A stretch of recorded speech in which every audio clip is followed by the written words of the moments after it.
totally dependable, plumbing and electrical. 0800 get laser. Celebrating 25 years of Laser, I'm Kyle, the GM of Laser Group, and this is Laser Across the Network, where legacy meets leadership. So the strength of our group, being able to do plumbing and electrical through a single point of contact, single channel, for key accounts is a huge benefit. Administration, ease of doing work, and the trust on the trades on site, know what they're doing. Welcome Cam and welcome Janie from our LGS team. LGS is Laser Group Services. We actually see members across the industry at the moment where they've maybe spent 3 or 4 years of having sales come to them. And then as the tap's turned off over the last 12 or 18 months, or the tap's certainly slowed down, they've had to go out and hunt a little bit more. You guys have got some real value in what you'll contribute with stories and tips, and probably some challenges. But even before we get into that, Cam, Rickman, who are you? Describe yourself. I don't even know your job title sometimes, mate. Thanks, Carl. Yeah, Cam Rickman, General Manager of the Commercial Team at Belron, New Zealand. Belron New Zealand being a consortium of Smith & Smith brand, laser electrical plumbing and Exceed services. I manage team looks after insurance accounts in Smith & Smith and brokers and trade and fleet, and then also look after the Laser Group service team. Nice, good Cam, thank you. Janie. Janie Brown. I'm one of the key account managers for Laser Group Services, or LGS. So my predominant role is focusing on aged care, facilities management, and retail key accounts. So working with the network and alongside Greg, my other half. Your other half? Well, my other business half. How's that? What would the fiancé say about that, Janie? I don't know. I don't know. We always careful. do talk about work wives sometimes, or work husbands, Cam, as the case may be. Now, you've introduced the word Belron, Cam, which I haven't specifically used, but there's got to be benefit from a trades perspective and from an expertise perspective that comes from being part of a larger group. How do you see that? Absolutely, Carl. I mean, I when I started in the role 18 months ago, that was really one of my key goals, was to work as one team, one Belron team. What we're seeing is actually we're getting a lot of cross-sell opportunities across the Belron group. Yeah, and you mentioned cross-selling and cross-pollination, but Janie, you mentioned yourself you're working across aged care, and then you talk about your work husband, who shall henceforth be known as your work husband. The specialisation, what's the benefit of that for you, and why is that important from a Belron or from a laser perspective? Well, I think opportunities are everywhere. The reality is that New Zealand is a small industry and there are opportunities across the Belron business. So the strength of our group, being able to do plumbing and electrical through a single point of contact, single channel, for key accounts is a huge benefit. You know, administration, ease of doing work, and the trust on the trades on site, know what they're doing. For that specialisation, and even Cam, how you've talked about cross-selling, those are some of the things which are important to dig down into for the benefit to members and what they can learn from that. To the proposition of LGS, there's two parties that there's really a proposition for, right? Like, what's the benefit to customers and what's the benefit to members? So actually, Cam, what's the proposition of LGS to customers? So look, we're essentially a specialist corporate sales team. Janie, Greg and myself and so on, we've lived and breathed corporate sales, retaining and growing corporate and government accounts for many, many years. That's our specialty. From a customer's perspective, they're really after consistency in terms of delivery, consistency in terms of having one set of nationwide service levels, consistency in terms of having nationwide pricing, having one help desk, one contract, one support team to service their needs both today and the future. And so that's really at the heart of our proposition at LGS. Having a dedicated account manager, having a service delivery support, 24/7 help desk, and managing their job orders, their fulfillment needs, and also from an assure perspective, when things don't go well, having a team that they can call on, having a 24/7 help desk to say, hey, look, I've got an issue, can you help? It's a really good shout, and I actually want to come back to what it means for corporate sales, because I'm very hesitant myself to use the word corporate when we're dealing with mum and dad trades businesses sometimes. But if you follow the theme of the benefit of two powers, where are the benefits for the members in the LGS prop? When we look at the member network, we've got roughly 100 or so businesses around the country. The benefit of working in with Laser Group Services is that they've got a national sales team that they're not necessarily paying for. Now, we're the ones that are out on the ground getting jobs into their systems. They're not having to do marketing. They're not having to pay for a sales team. They're not necessarily even having to deal with the issues. The issues generally lie with us. All they got to do is get site do that work to the standard that we know that Laser has. So you're a tradesperson in, Timaru, right? How does LGS benefit Timaru? Well, if I give an example of one of our key accounts, basically they had their servicing in-house. They actually decided to put that out to another facility company. That facility company picked up their work. Now, at a national level, we as Laser Group Services had been able to follow that. We had already had an agreement in place with this particular facility and keep that work within the network. So for somebody in Timaru, where they may have had a local relationship that they had had for 10 years, and that particular business has then decided to change their operational process, they still got that business because of LGS. It doesn't matter where it's moved, that work's just flowing through as if it had always naturally been there. Yeah, and that for me actually raises a question as to how you see trends evolving across the corporate landscape, Cam. What do you see when Janie gives that example about Timaru, where there might be old mate who's had a relationship with his branch manager, but he's part of a retail chain or a corporate structure, and now the decisions are being increasingly centralised in an Auckland or a Wellington, for example? Well, and that's exactly it. Huge consolidation, particularly in facilities management, the property management sector as well. That's essentially why we're winning work. And equally, this year in particular, diversified our strategy and moved more into the sort of the insurance sort of sector. And we're picking up work with home providers, with insurance providers. We're leaning into banking through a strong channel to market play as well. The corporate sales that you spoke about can deliver benefit to members because these companies expect contracts. The strength of relationship and handshake deals across the trades industry is incredibly valuable, but to the trends that you're talking about, it doesn't protect against some of these other mega trends or larger shifts away. Where the gold, I think, will be for people listening is around those sales behaviours. So, Janie, for you, what does it mean to be a salesperson? What behaviours do you need? With sales, one of the key things is actually listening and asking questions. We all assume that we know what a customer wants or what they're looking for or what their end goal is, and we don't ask enough questions. The thing is actually also caring about what their end business goal is. If you don't suit what their end goal is, you're not going to end up being on the same page regardless.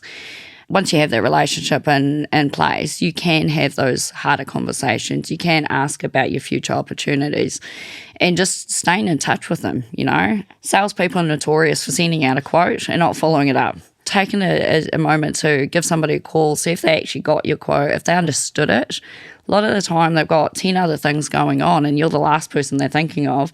Yeah, I'll just add to that, mate. That's all right. Yeah. So from my perspective, what I'm looking for is that relentless drive to succeed, right? So almost having that mongrel ability just to follow through and chase till you can close. That's critical. Secondly, is really being consistent in a delivery context. So consistently delivering to satisfy customers' expectations. Janie, you talked about being open and honest and listening, and all too often we know these are sales skills and they're probably inherent in people. But Cam, to your point about being mongrel, maybe that's not inherent in people. How do you instill that in someone, or that dogged determination to actually go out and chase rather than just expect it to come to you? It comes with experience. It's just knowing that pipeline in this environment, it's tight, right? You've really got to be having that determination and that relentless drive to make sure that we are getting business through the door. And it's probably a bit painful at times. And if it doesn't meet our needs and we can see that we're not probably the right partner, qualifying out early to making sure that we're focused on the right opportunities and making sure that we've got the right prioritisation in play. Where you go, the qualities are inherent in people, or we have weekly stand-ups to hold people accountable. Now, our business owners don't necessarily have the same structure or people, waving a wooden spoon, for want of a better term. Janie, if you're talking to someone where those qualities of chasing and mongrel isn't inherent, what would you tell them to do? Find a reason to contact that person back. So if you're talking to somebody and you said you're going to be following up with a quote and you've sent that quote and you're a bit worried about where you're going to go to next, find a reason to contact them after you've sent that quote, to not necessarily talk about that quote. You start to become somebody that they trust, not only in the skill that you're in, but also as a partner that actually cares about what they're trying to achieve. A lot of people, time is money. So for our business owners, they're not going to take their time, spend their time to go out knowing that they're not going to get a deal. Go out for an hour, do a site visit, not follow it up. They're effectively throwing away an hour's worth of labour. you may as well take the time, 5 minutes, just to give that person a call. I think sometimes we hide behind emails, and what you've talked about is find a reason to call them back specifically, and that's a really important behaviour. But the other thing you said was we'll go out and we'll spend 2 hours quoting. Now, a lot of tradespeople across the industry that I see is that's their happy place. They're in front of a customer, they're talking about exactly what they know about, and they're providing solutions. But they will happily go out and spend another 2 hours on one quote than spending 2 hours following up multiple quotes. And my team, the BPMs, will often get this feedback, hey, the tap's turned off, I've got no work, where's my pipeline? Shit, mate, you've got 300k of quotes that you've sent out in the last 2 weeks. What have you done about following them up? That reason to call them back doesn't need to be, I was thinking about you. It could be, hey, we've got a gap in our schedule that we think we could fit your job into. Or, hey, I just want to check that you received my email. And I think utilise your suppliers. If you're going out there and say you're quoting on lighting, take the product that you have, call your supplier, hey, mate, I just need a sample of this. Don't even contact the customer. Pop in there while you're going to another job. Drop in that product so they can feel it, they can see it. And you've got a reason again to go back. And equally, if you're going to site for a make-fix opportunity, scan the wider infrastructure while you're there. Look for other opportunities, whether it be electrical, plumbing. Yeah. Now, you're a leader of a team, Cam, and a lot of our trades business owners and those listening are as well, right? But you can't get Johnny to go out and do that. He knows he should, and you've told him multiple times. So how do you install those behaviours in salespeople yourself? You've got to consider the bigger picture, just in terms of the environment you're going into. Some of our members actually look for opportunities to do audit, whether it be a workplace, whether it be in residential dwelling. So looking for risks and how laser can mitigate those risks via putting in new infrastructure or changing infrastructure, looking for opportunities to do preventative maintenance. Can I quickly add to that, just from a member perspective, when they're actually scheduling in those jobs, talking to that person while they're scheduling that job to say, is there anything else that they could be looking for while they're on site? How many times do you walk around your house and you see a light switch that you know has been bugging you for the last 3 years, but you haven't done anything about it? Second of all, follow up that customer when you finish that job. Were you happy with the job? First of all, if they're not happy with it, you hit the nail on the head right then and there. But 9 times out of 10, they're going to go, actually, do you know what? He did a really good job. I'll get him to come and do something else. This particular thing has happened with my neighbour, Brian up at Silverdale. He went out, did his oven, very happy with the changeover, and he needed his security lights redone. The only person he was going to call was Brian.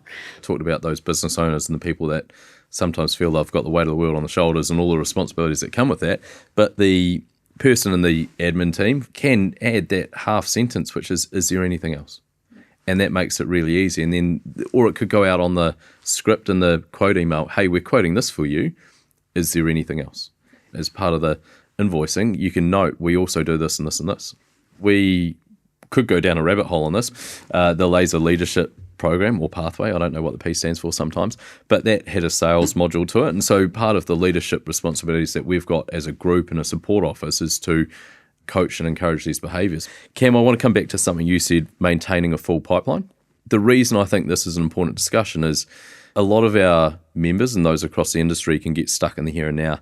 We don't need to sell anything because our schedule's flat out for 4 weeks, but they don't necessarily have the behaviours or the tools sometimes to look 6 or 8 or 3 months into the future.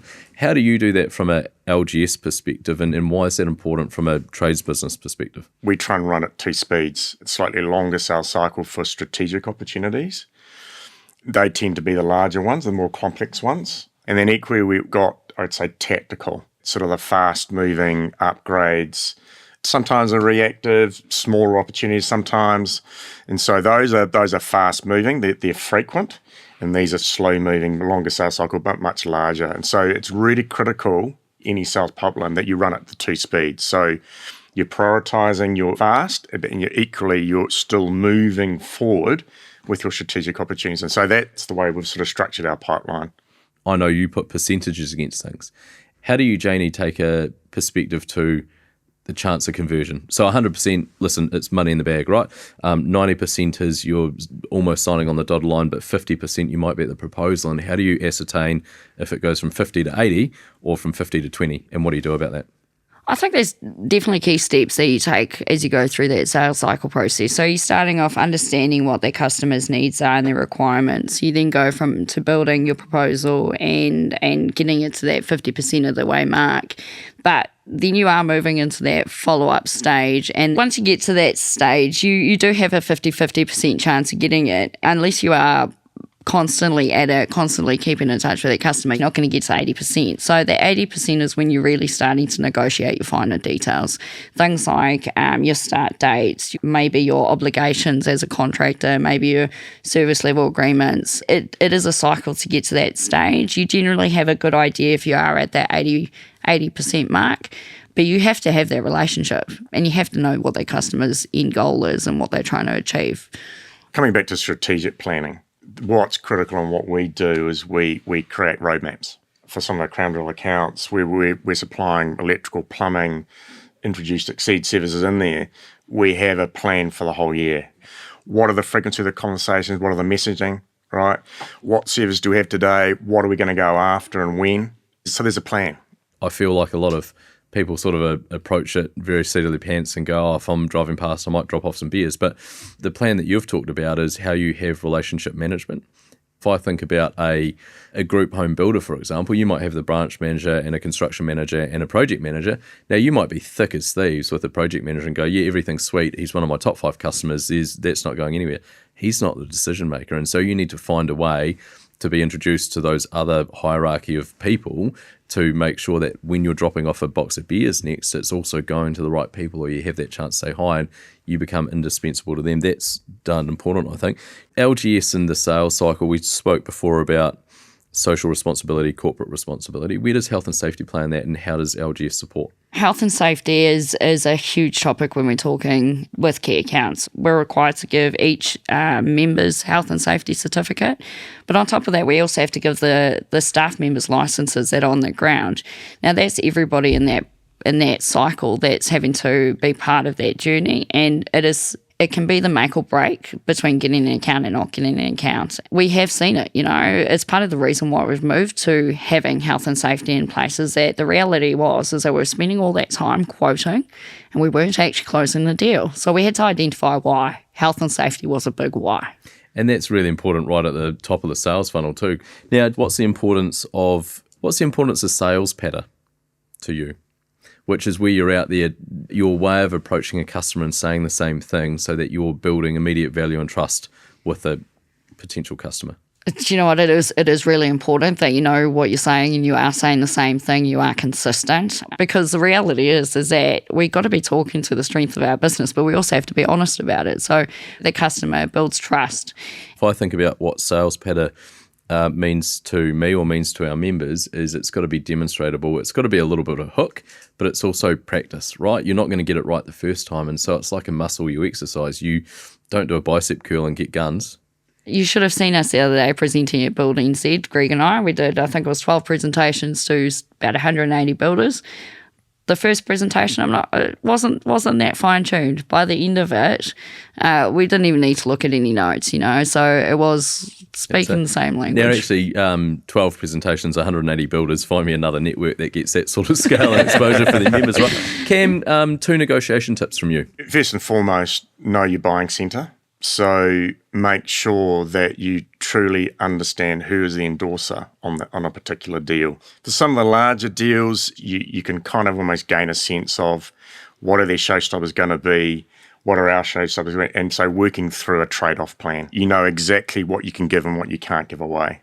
And equally, often give early. And give early for those items that are of seemingly high value to them, and low value to us, or easy gives. Yep. And do that early. You spoke earlier about a plan, and you're exactly right. You need to write down sometimes those strategies where it's high stakes and you can't turn up and wing it by the seat of your pants. Janie, one other quick question for you is, for someone thinking about knowing they need to go and make cold calls, but they're uncomfortable doing it, what would you say to them? If you're not afraid to go up and say hi to somebody in the local pub and go, hi, how you going? My name's Janie, and carry on that conversation, It's a very, very similar conversation when you're cold calling or you're following up new perspectives. Now, you can't see this if you're listening, but I just started smiling at Janie because she gave this pub analogy, and what I heard was have a couple of beers and make your cold calls then. No. But, well. The thing for me is, for those making cold calls, you're going to hear no a shit ton, and you need to be comfortable in that and know that you're going to make 100 and get 2 or 3, if maybe a little bit more than that. How many times do you need to talk to a customer before you convert a sale? It's not once and it's not twice. It is often 15 and 20 times, right? If you're trying to book in a meeting, don't go, when are you available? It's going, I'm available Monday 3 o'clock and Tuesday 10. And the other one is, if it's Tuesday at 2 o'clock or Wednesday at 10 o'clock, neither work for me. Okay, tell me what does. Exactly. Cam, is there anything you wanted to close with? We are excited to be working at Laser Group Services. There's phenomenal opportunity out there, not only for us, but for obviously Laser Group in its entirety. We love working with our members. You know, it's challenging at times. We love their straight-up nature and their honesty. And that's the same sort of characteristics that we behave and we engage with our clients too. So, Janie? The beauty of being a commercial account manager for the Laser Network, we can, as salespeople, confidently go out and talk to the network, the strength of the group, and that we are totally dependable. And I've really enjoyed having you guys on the couch too, and you've seen me scribbling notes flat out, and I think there are a few real key takeaways there, but what you guys have just summarised is that LGS is there representing and selling on behalf of the members for greater benefit for everyone. Thanks you guys for conveying those messages. Really appreciate it. Thank you. thanks, Thank you. If you've enjoyed the episode, subscribe, like and follow where you get all your podcasts. Give us a review and find us at lasergroup.co.nz. And here's to another 25 years. 0800 get laser.